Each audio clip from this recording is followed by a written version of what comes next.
श्री स्वामी समर्थ. नमस्कार मित्रांनो, आपल्या सगळ्यांच्या आयुष्यात एक अशी जमात असते जिला आपण नातेवाईक म्हणतो. आता नातेवाईक म्हटले की डोळ्यासमोर प्रेम, जिव्हाळा यायला हवा. पण खरं सांगू का, काही नातेवाईक म्हणजे आपल्या सुखी आयुष्यात लागलेली पनवती असतात. यांची सकाळच मुळी कोणाच्या घरात काय चाललंय आणि कोणाची जिरवता येईल या विचाराने होते. हे लोक साधे सरळ नसतात, तर चालते फिरते इन्व्हेस्टिगेशन ऑफिसर असतात. तुम्ही काय खाता, कुठे जाता, किती कमवता आणि सगळ्यात महत्वाचं म्हणजे तुमचं लग्न का होत नाही यात यांना जगातील सर्व संकटांपेक्षा जास्त रस असतो. बऱ्याचदा हे लोक शुभ कार्यात येतात, ते आनंदाने सहभागी व्हायला नाही तर चुका काढायला. जेवणात मीठ कमी होतं, इथून सुरू झालेला यांचा प्रवास मुलगा हातचा गेला इथपर्यंत कधी पोहोचतो हे आपल्याला समजतही नाही. यांचं डोकं म्हणजे जणू काही एक सुपर कॉम्प्युटर असतं, जो फक्त समोरच्याने उणे धुणे शोधण्यासाठीच प्रोग्राम केलेला असतो. तुम्ही किती प्रगती करा, हे लोक तुमचं कौतुक करण्याऐवजी नशीब बलत तर होतं म्हणून झालं असं म्हणून तुमच्या कष्टावर पाणी फिरवतील. घरच्या घरी मिरची लावण्यात तर हे लोक PhD होल्डर असतात. आई बाबांकडे जाऊन तुमच्याबद्दल अशा काही वावड्या उठवतील की बिचारे आई वडीलही गोंधळून जातात. विशेष म्हणजे जेव्हा तुम्ही संकटात असता तेव्हा हे लोक सगळ्यात आधी गायब होतात, आणि जेव्हा तुमचं चांगलं चाललेलं असतं तेव्हा सल्ले द्यायला सगळ्यात पुढे येतात. अरे त्यापेक्षा तू असं केलं असतं तर बरं झालं असतं. हा यांचा ठरलेला संवाद. यांना स्वतःच्या मुलाचे पराक्रम माहीत नसतात, पण तुमच्या आयुष्याचा पोस्टमॉर्टम करायला हे नेहमीच तयार असतात. अशा लोकांपासून वाचण्याचा एकच मार्ग आहे, तो म्हणजे यांचं बोलणं एका कानाने ऐकायचं आणि दुसऱ्या कानाने सोडून द्यायचं. कारण तुमचं डोकं शांत ठेवणं ही त्यांच्यासाठी सगळ्यात मोठी शिक्षा आहे. शेवटी काय, नातेवाईक किती त्रासदायक असले तरी त्यांच्याशिवाय आपली करमणूक तरी कशी होणार. पण हो, अशा सैतानी डोक्याच्या लोकांपासून 4 हात लांब राहिलेलंच बरं. आज आपण अशा एका विषयावर बोलणार आहोत, ज्याचा जाचच आपल्यापैकी प्रत्येकाने कधी ना कधी सहन केलेलाच आहे. ते म्हणजे आपले डेंजर नातेवाईक. खरं तर नातेवाईक ही संकल्पना एकमेकांना आधार देण्यासाठी असते, पण काही नमुने असे असतात की त्यांना बघितलं की आधाराऐवजी आजार झाल्यासारखं वाटतं. या लोकांचं डोकं म्हणजे जणू काही विषारी फॅक्टरी असते. तुम्ही एखादी चांगली बातमी त्यांना सांगा, त्यांच्या चेहऱ्यावरचा रंग असा उडतो की जणू त्यांच्या खिशातून कोणीतरी पैसे चोरलेत. वरून अरे वा छान झालं असं म्हणतील, पण त्यांच्या डोळ्यात मात्र यांचं चांगलं कसं काय झालं असा स्पष्ट प्रश्न दिसतो. या सैतानी डोक्याच्या लोकांची एक खासियत असते, ती म्हणजे यांची फुकटची PR एजन्सी. तुम्ही काय केलं हे जगाला कळायचे आहात. तुमच्या या नातेवाईकाच्या ग्रुपवर त्यांची चुकीची आवृत्ती पोचलेली असते. यांना स्वतःच्या घरात काय जळतंय याचं देणं घेणं नसतं, पण शेजारच्या आणि नातेवाईकाच्या घरात काय शिजतंय यावर यांचं बारीक लक्ष असतं. सणासुदीला जेव्हा सगळे एकत्र येतात तेव्हा हे लोक आनंदाने नाचण्याऐवजी कोणाचा अपमान कसा करता येईल आणि कोणाला खाली कसं दाखवता येईल याची संधी शोधत असतात. लग्न कार्यात तर यांची वेगळी सत्ता चालते. कोणाची साडी कशी आहे, जेवण कसं मिळते आणि नवरी नवरदे एकमेकांना शोभतात की नाही यावर हे लोक जणू लाईव्ह कॉमेंट्रीज करत असतात. सगळ्यात कठीण काळ तर तेव्हा असतो जेव्हा तुमची प्रगती सुरू होते. तेव्हा हे लोक तुमच्या जवळ येण्याचा प्रयत्न करतील, पण तो प्रेमापोटी नसून तुमची गुपित जाणून घेण्यासाठी असतो. तुमची वीक पॉइंट शोधून काढायची आणि ऐनवेळी त्यावर वार करायचं हे यांचं आवडीचं काम. बरं, हे लोक इतके हुशार असतात की समोरून इतकं गोड बोलतील की तुम्हाला वाटेल यांच्यासारखं चांगलं माणूस जगात नाही, पण पाठवळी की यांच्यातला खरा सैतान जागा होतो. अशा लोकांशी वाद घालून काहीच फायदा नसतो, कारण चिखला दगड मारला की अंगावरच उडतो. त्यामुळे यांना लांबूनच नमस्कार करणं आणि आपलं आयुष्य आपल्या अटीवर जगणं हाच यांच्यावरचा सर्वोत्तम उपाय आहे. कारण यांचं डोकं किती चाललं तरी तुमचं यश थांबवण्याची ताकद त्यांच्यात नसते. मित्रांनो, जगात अनेक प्रकारचे व्हायरस आले आणि गेले, पण एक असा व्हायरस आहे जो पिढ्याने पिढी आपल्या सगळ्यांना छळतोय, तो म्हणजे आपल्या नातेवाईकांचा जळफळाट. या लोकांचं डोकं म्हणजे जणू काही 24 तास चालणारी क्राईम पेट्रोलची स्क्रिप्ट आहे.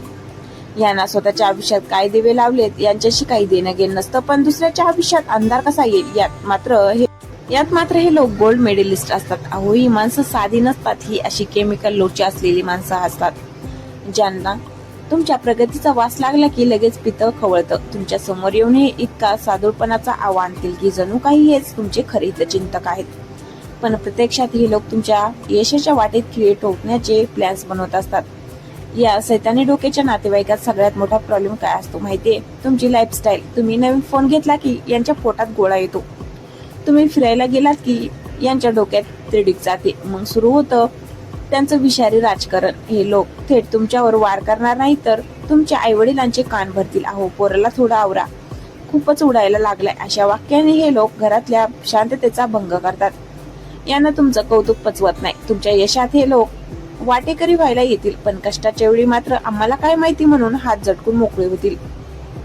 यांना फक्त तुमची चूक सापडायची वाट बघायची असते, जेणेकरून हे पूर्ण गावात तुमची बदनामी करू शकतील. खरं सांगायचं तर अशा नातेवाईकाच्या मेंदूत ईर्ष्या आणि मत्सराचा असा काही साठा असतो की त्यांना चांगलं बोलणं सुचत नाही. हे लोक म्हणजे तुमच्या आयुष्यातील ते स्प्रेड ब्रेकर्स आहेत, जे तुम्हाला थांबून पाहत आहेत. पण एक गोष्ट लक्षात ठेवा, ज्या झाडाला गोड फळ लागतात ना, त्या झाडावर लोक दगड मारतात. त्यामुळे हे लोक जर तुम्हाला त्रास द्यायला लागले तर समजून जा की तुम्ही आयुष्यात काहीतरी मोठं करताय. याच सैतानी डोकं चालू द्या, त्यांना जळू द्या, कारण त्यांच्या जळण्याचं तुमच्या विजयाचा पुरावा आहे. अशा लोकांशी बोलण्यात वेळ वाया घालवण्यापेक्षा आपल्या कामातून त्यांना उत्तर देणं कधी चांगलं. शेवटी कुत्र्याचं शेपूट वाकडं ते वाकडच. तसंच या लोकांचं डोकं कधी सुधारणार नाही, पण आपण मात्र त्यांच्या नादाला लागून आपलं डोकं खराब करायचं नाही. मित्रांनो, आज आपण अशा एका विषयावर बोलणार आहोत ज्याला ऐकल्यावरच अनेकांची बीपी वाढते, ते म्हणजे आपले विचित्र नातेवाईक. अहो, देवाने माणसाला 2 कान आणि 1 तोंड दिले, पण काही नातेवाईकांना मात्र 2 कान 1 तोंड आणि एक एक्स्ट्रा सैतानी मेंदू दिलाय, जो फक्त दुसऱ्यांच्या आयुष्यात नाकू पुसण्यासाठी डिझाईन केलाय. या लोकांचं लॉजिक इतकं खतरनाक असतं की साक्षात आईन्स्टाईनला सुद्धा चक्कर येईल. समजा तुम्ही खूप कष्ट करून एखादी गाडी घेतली तर हे अभिनंदन करायला नाही तर विचारायला येतील, अरे मायलेज किती देते, यापेक्षा ती दुसरी घेतली असते तर बरं झालं असतं ना. म्हणजे तुम्ही वाघ मारला तरी ते म्हणणार, वाघ काय, उंदीर मारला असतं तर जास्त मजा आली असती. या लोकांचं इन्फॉर्मेशन नेटवर्क इतका स्ट्रॉंग असतो की गुगल मॅप सुद्धा फेल होईल. तुम्ही कोणासोबत चहा प्यायला गेलात, कोणाशी हसून बोललात, याची इतभूत बातमी त्यांच्या हेडक्वार्टर मध्ये पोहोचलेली असते. हे लोक म्हणजे तुमच्या आयुष्यातील ते अनवॉन्टेड नोटिफिकेशन आहे, जे तुम्ही किती ब्लॉक करण्याचा प्रयत्न केला तरी कुठून ना कुठून तरी टपकतातच. यांना तुमच्या आयुष्यातील प्रॉब्लेम सोडवण्यात अजिबात रस नसतो, पण तुमच्या प्रॉब्लेमशी चटपटीत चर्चा अख्ख्या नातेवाईकांच्या व्हॉट्सअप ग्रुपवर करण्यात यांना स्वर्गीय सुख मिळतं. तुम्ही जर चुकून यांच्या समोर तुमचं दुःख मांडलं तर हे लोक स्वतःचं दुःख इतकं मोठं करून सांगतील की शेवटी तुम्हाला त्यांच्यासाठी रडावं लागेल. या सैतानी डोक्याच्या लोकांची एक जुनी सवय असते, तुलना करणं. आमच्या पप्प्याला बघा, तो तर कधीच असं वागत नाही. असं म्हणताना हे विसरतात की त्यांचा पप्प्या घरात काय दिवे लावतो हे सगळ्या जगाला माहिती आहे, पण दुसऱ्याला कमी लेखणं हीच यांची एनर्जी आहे. अहो, काही नातेवाईक तर असे असतात की त्यांना तुमच्या आनंदापेक्षा तुमच्या रडण्यात जास्त इंटरेस्ट असतो. तुम्ही पडलात की हे लोक हळहळ व्यक्त करायला येतील, पण मनातून मात्र बरं झालं म्हणत पेढे वाटत असतील. अशा लोकांपासून दूर राहणं हेच मानसिक शांततेचं गुपित आहे, कारण ही माणसं सुधारणारी नाहीत, ही फक्त तुमच्या प्रगतीवर जळणारी रॉकेट आहेत. तुम्ही जेवढे उंच उडाल तेवढेच हे खाली जळत राहतील. त्यामुळे यांच्या जळफळाटाकडे दुर्लक्ष करा आणि आपल्या आयुष्याची मजा घेत राहा. मित्रांनो, खरं सांगायचं तर नातेवाईक ही आपली ताकद असायला हवी, पण जेव्हा हीच ताकद सैतानी डोकं चालून आपल्याला त्रास द्यायला लागते तेव्हा त्यांच्याकडे दुर्लक्ष करणंच आपल्या हिताचं असतं. लक्षात ठेवा, लोक तुमच्याबद्दल काय बोलतात त्यापेक्षा तुम्ही स्वतःबद्दल काय विचार करता हे जास्त महत्वाचं आहे. हे लोक तुमच्या आयुष्यातील फक्त पात्र आहेत, ते तुमच्या आयुष्याचे लेखक नाहीत. त्यामुळे कोणाच्या फालतू बोलण्यामुळे आपलं मन शांत ठेवायचं की नाही हे पूर्णपणे आपल्या हातात आहे. मित्रांनो, आज आपण एका अशा विषयावर बोलतोय जो वरवर साधा वाटतो पण आतून लोकांना पोखरत असतो. तो म्हणजे आपल्याच रक्ताच्या नात्यातील शत्रू. अहो, बाहेरचे शत्रू ओळखणं सोपं असतं, पण आपल्याच घरात बसून आपल्या विनाशाची वाट बघणारं सैतानी डोकं ओळखणं खूप कठीण असतं. ही माणसं अशी असतात ना की त्यांना तुमच्या यशाचा आनंद तुमच्यापेक्षा कमी आणि तुमच्या अपयशाचा आनंद अख्ख्या गावाला सांगण्यात जास्त रस असतो. तुम्ही शून्यातून विश्व निर्माण करायला निघता आणि हे लोक कशाला उड्या मारतोय तोंड कशी पडेल असं म्हणून तुमच्या पंखातलं बळ काढून घ्यायचा प्रयत्न करतात. या लोकांची मानसिकताच मुळी मत्सर या एका शब्दावर टिकून असते. तुमच्या घरात एखादी नवी वस्तू आली की यांच्या घरात जणू सुतक पसरतं. मग ही माणसं तुमच्याबद्दल अशा काही वावड्या उठवतात की समाजात तुमची प्रतिमा मलिन व्हावी. हे लोक इतके डेंजर असतात की तुमच्या समोर इतक्या मायेने बोलतील की तुम्हाला वाटेल खरंच हे माझे हितचिंतक आहेत, पण तुमच्या पाठीमागे मात्र हेच लोक तुमच्याबद्दलच्या खोट्या बातम्या पसरवत असतात. अहो, काही नातेवाईक तर असे असतात जे तुमची प्रगती बघून आजारी पडतात. तुमचं हसणं, तुमची सुखी असणं त्यांच्या डोळ्यात खुपायला लागतं. सगळ्यात भयानक गोष्ट म्हणजे जेव्हा तुम्ही एखाद्या ठिकाणी पुस्तकातून जात असता तेव्हा हे लोक मदतीचा हात देण्याऐवजी तुमच्या जखमेवर मीठ चोळायला येतात आम्ही आधीच म्हणालो होतो हे असंच होणार असं म्हणून तुमच्या आत्मविश्वासाची वाट लावतात. अशा सैतानी डोक्याच्या लोकांशी नातं टिकून धरण्यापेक्षा त्यांच्यापासून सन्मानपूर्वक अंतर ठेवणं कधीही चांगलं असतं. कारण हे लोक सापासारखे असतात. त्यांना किती दूध पाजलं तरी ते वेळ आल्यावर डसणारच. त्यामुळे अशा लोकांसाठी स्वतःचं मानसिक स्वास्थ्य बिघडून देऊ नका. यश हेच त्यांचं सगळ्यात मोठं अपयश आहे हे विसरू नका. तुमचं आयुष्य तुमचं आहे, ते या नकारात्मक लोकांसाठी वाया घालू नका. शेवटी एकच सांगेन, अशा नकारात्मक लोकांपासून स्वतःला वाचवा. आपल्या स्वप्नावर लक्ष द्या आणि इतके यशस्वी व्हा की उद्या याच लोकांना तुमचं नाव अभिमानाने घ्यावं लागेल, भले ते मनातून जळत का असेनात.